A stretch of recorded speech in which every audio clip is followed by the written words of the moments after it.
Welcome to Learning with Lisa, Student Success Beyond Expectations podcast with Lisa Navarra, award-winning educator, consultant, behavior specialist, author, and parent. Welcome to Student Success Beyond Expectations. I come to you with a new episode as a mom of a son who is now 18. And I'm just thinking about 2022. We just turned into 2023. And if you're like me, the years maybe seem to go really fast, but sometimes the days go long.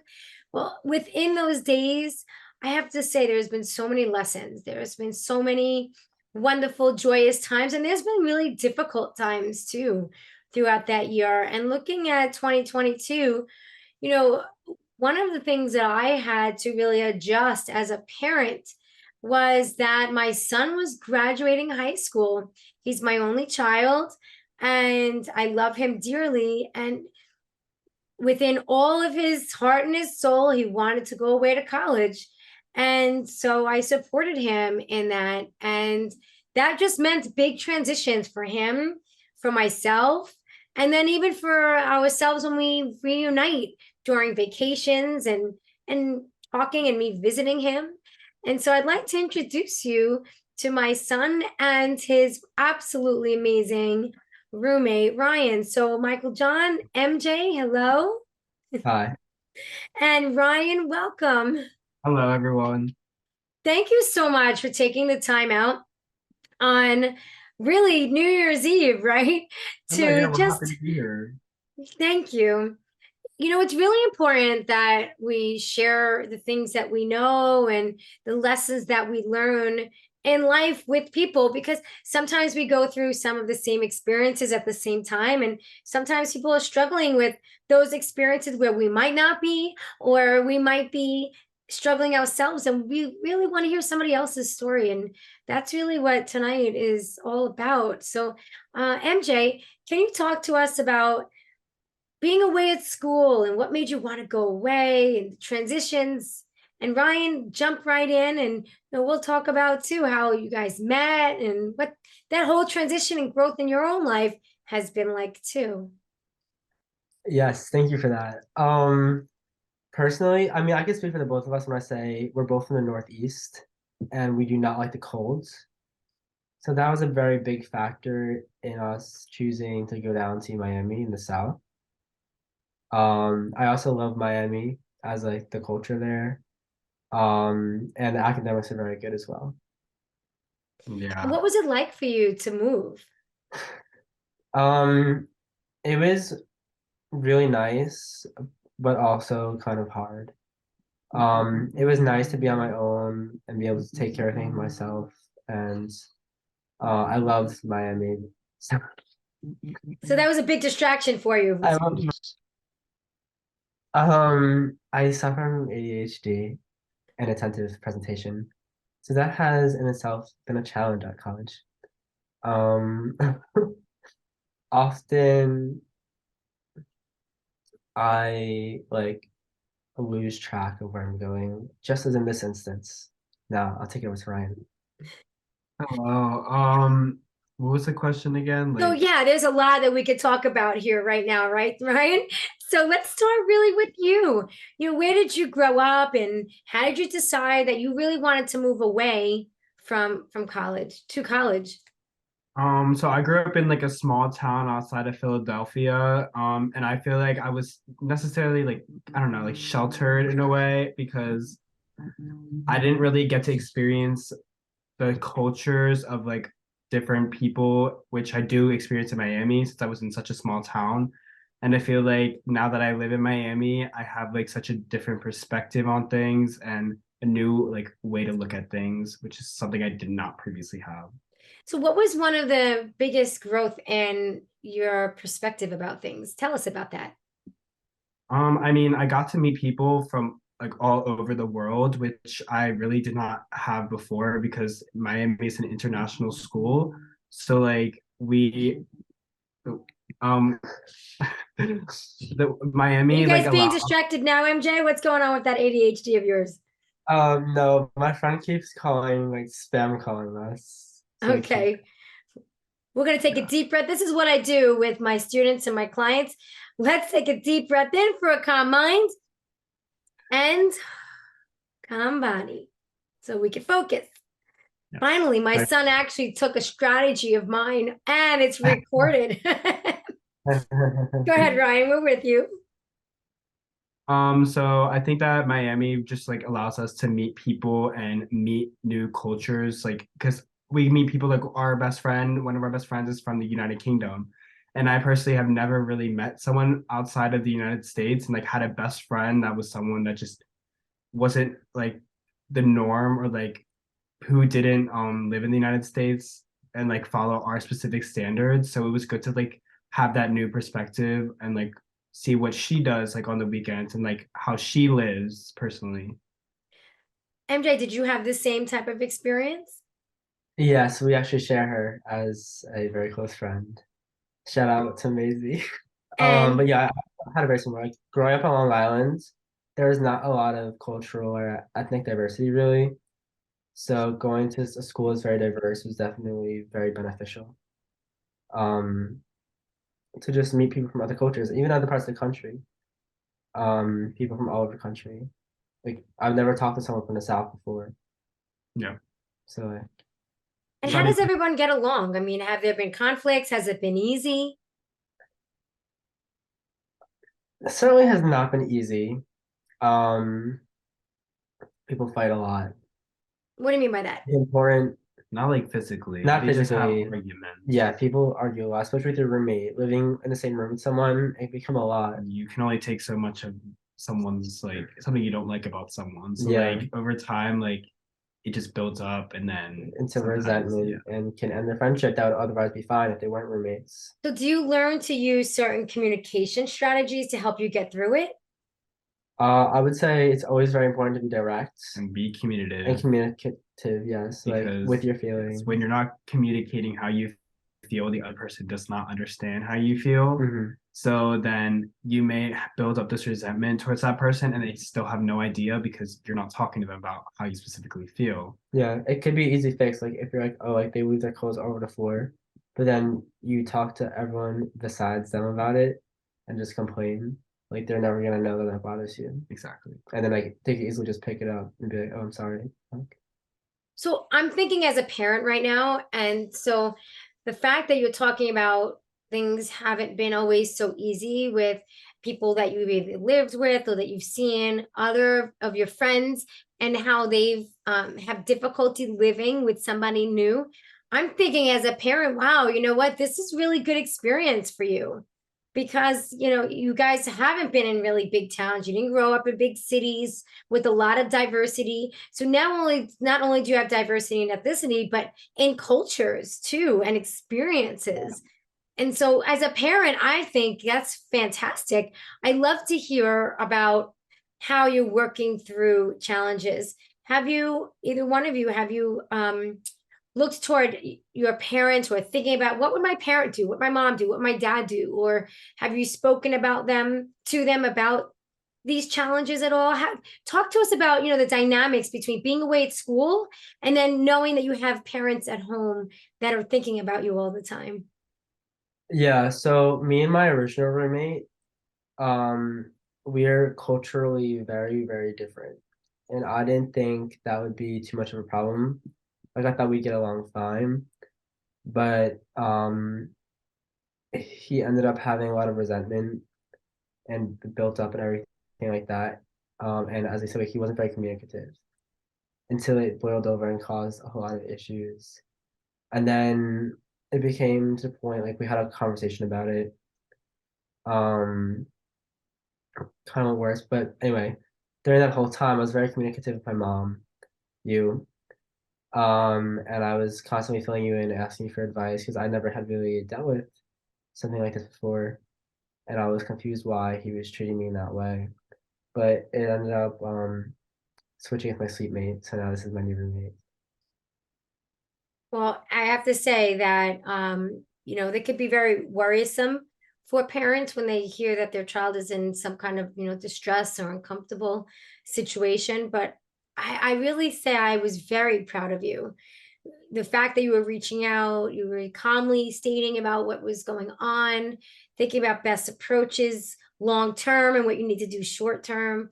That made me feel like this is a really good experience for you. These are life skills, and this is something that you're going to remember forever, I think, because it's going to be it's such an impressionable point in your life, in your time. Yeah, as long as you're not in a dangerous situation, it's nothing that will hurt. Like nothing that like won't make you stronger. Like you would definitely become stronger and learn a lot from these adverse situations. So as long as it's not dangerous, I think Good Mhm. learning. it's a very good learning experience. Yeah. Yeah, you don't want to learn the hard way. I think that's what you're saying, right? Well, I'd certainly say it was the hard way. I would certainly say it was the hard way, but I wasn't like threatened in like a Right. dangerous way Yeah. Mhm.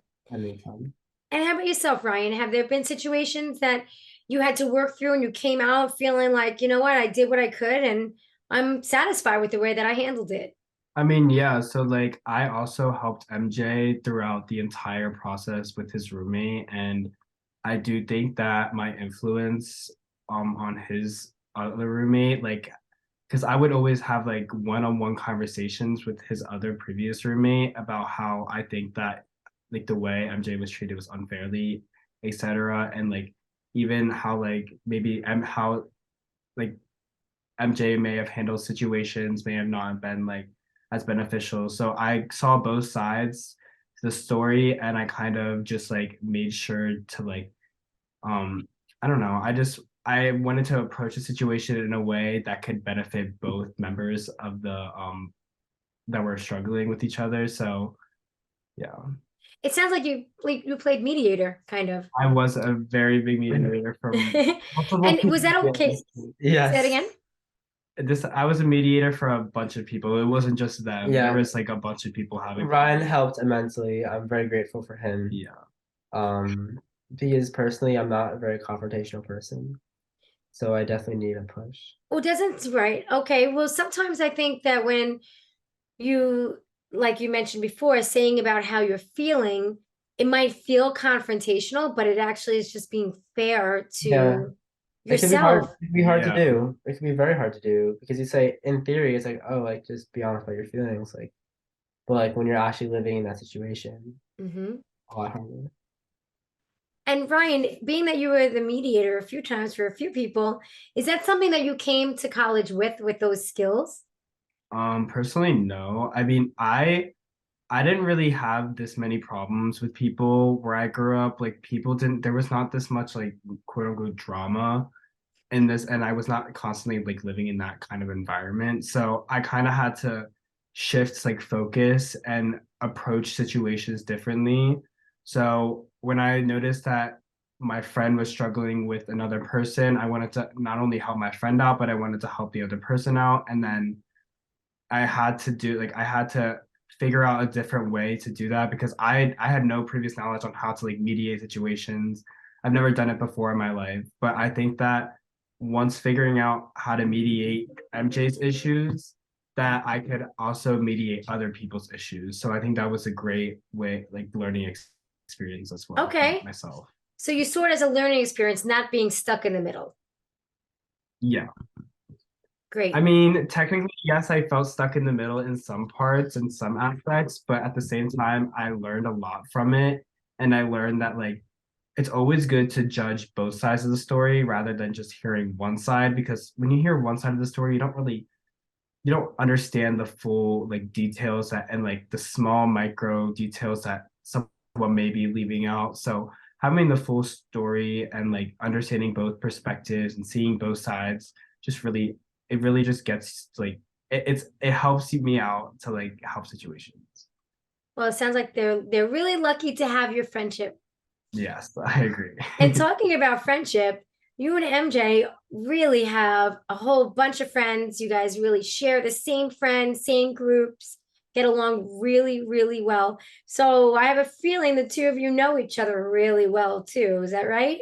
Yeah, Yeah, I'd say so. definitely for only knowing each other for a few months, I think I'd know him pretty well.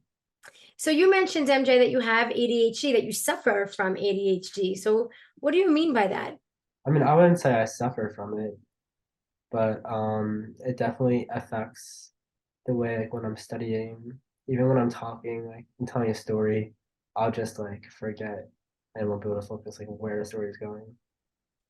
Um, and like time management is really hard for me.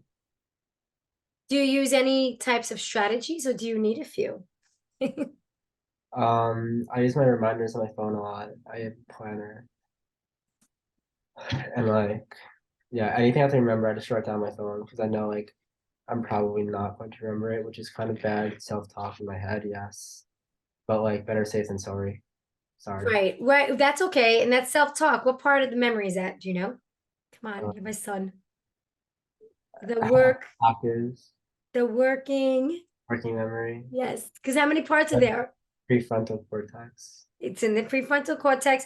Well, that's part of your executive functioning skills is the working memory. What are the two parts? Nonverbal Verbal communication. and verbal. That's the self-talk that you're talking about, right? Yeah. So you did really well for your first year. Your grades were great. You know, you had one subject that calculus, which was like, wow, right? Yeah, you really had to forge through it, really work on that focus to be able to get through it. But you really seem to overcompensate in a lot of ways, right? And cope with the distractibility. Yeah, I mean, I definitely do not have a bad case of ADHD at all. The school didn't even give me accommodations. Mm-hmm. And like a lot of times, like school has come easy to me.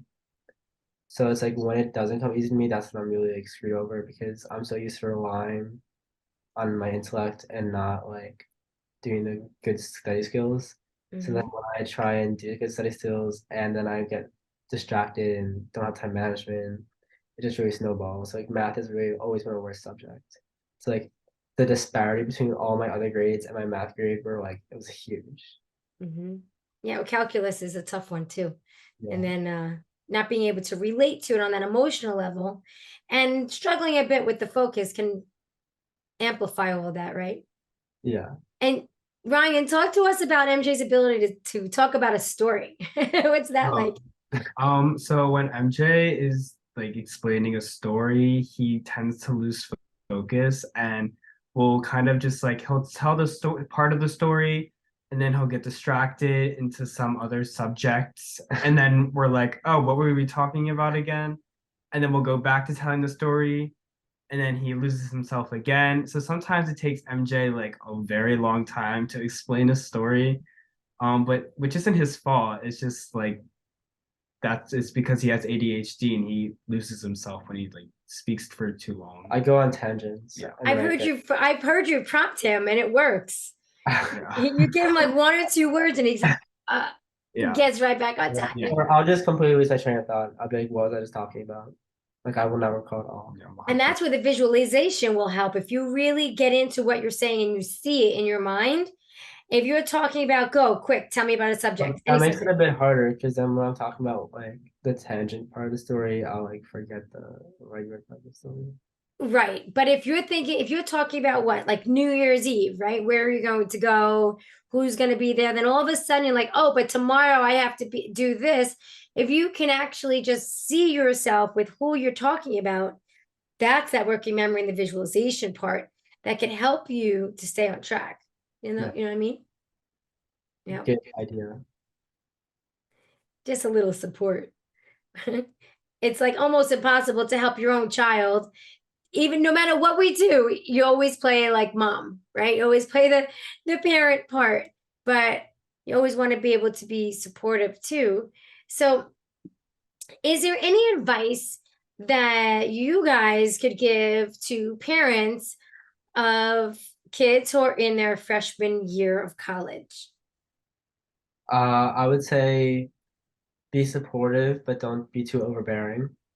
I agree. Like take your kids, like you might wanna, I'm sure you wanna talk to them every day, all day, like, but like doing that and them getting annoyed, if they get annoyed, it could just push them away, and you don't really don't want that. So like just do everything on their terms. Like they're going through a really big change in their life. Like yeah, it's a big change for you as well. Like your kids are leaving, but like it's a bigger change for the kids because they're like going to a completely new place, completely new people. Like Mhm. everything is completely new. So I'll just go with their um what they want. And Ryan, what about yourself? And I think that it's important to have boundaries with your kids. However, I think that if you use like punishments in a way and you like make your kid feel bad about something, they may not tell you all about their lives and you guys may not be as close. Rather than like if you are more open with your child and be like, hey, if you tell me this, I've just like because like I've noticed like some people are not close with their parents and their parents know nothing about them because they're afraid that they're gonna get, I don't know, just like looked down upon by their parents. So I think that being open with your child and just seeing how they feel and just from their perspective, it can bring you guys like a lot closer together. Yeah, yeah, the different dynamics now can really bring you closer together. Might not feel like it because of the distance, Yeah. but as a mom, I've seen such maturity in my own son that when we talk, it's a pretty big, growth spurt. And really, if you think about it, in a short amount of time, which is so amazing to see, because who knows what another 6 months is going to look like, which is exciting. So Yeah. let's talk about 2022. Let's talk about maybe some things that you've learned or things you might have done different, whatever.